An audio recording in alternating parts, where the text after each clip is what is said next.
ವಿದೇಶಗಳಲ್ಲಿ ಮತ್ತೆ ಕೊರೋನಾ ಆತಂಕ. ರಾಜ್ಯದಲ್ಲಿ ಯಾವುದೇ ಸೋಂಕು ಪತ್ತೆಯಾಗಿಲ್ಲ.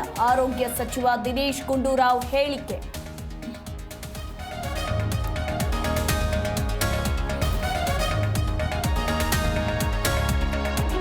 ಸಿಎಂ ಸಿದ್ದರಾಮಯ್ಯ 2 ದಿನ ಮೈಸೂರು ಪ್ರವಾಸ. ಕೆಆರ್ ನಗರ ತಾಲೂಕಿನಲ್ಲಿ ವಿವಿಧ ಕಾಮಗಾರಿಗೆ ಚಾಲನೆ. ಮೈಸೂರಲ್ಲಿ ಕಿಮೋಥೆರಪಿ ಚಿಕಿತ್ಸಾ ಕೇಂದ್ರಗಳ ಲೋಕಾರ್ಪಣೆ.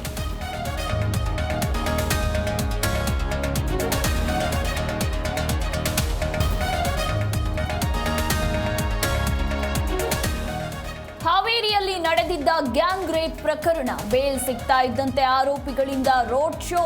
5 ಕಾರ್ಗಳಲ್ಲಿ 70ಕ್ಕೂ ಹೆಚ್ಚು ಜನರ ಜೊತೆ ರೋಡ್ ಶೋ.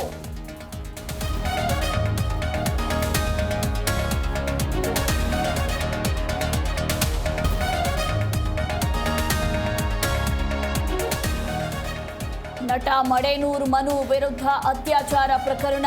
ಇಂದು ಮೆಡಿಕಲ್ ಟೆಸ್ಟ್ ಬಳಿಕ ಕೋರ್ಟ್ಗೆ ಹಾಜರು. ಎಸಿಜೆಎಂ ಕೋರ್ಟ್ಗೆ ಕರೆತರಲಿರುವ ಪೊಲೀಸರು.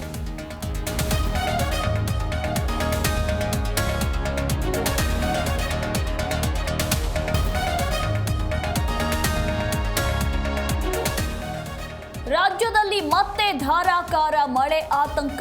ಕರಾವಳಿ ಭಾಗದಲ್ಲಿ ಮೇ 25ರಿಂದ ಭಾರೀ ಮಳೆ. ಹವಾಮಾನ ಇಲಾಖೆಯಿಂದ ಮುನ್ಸೂಚನೆ.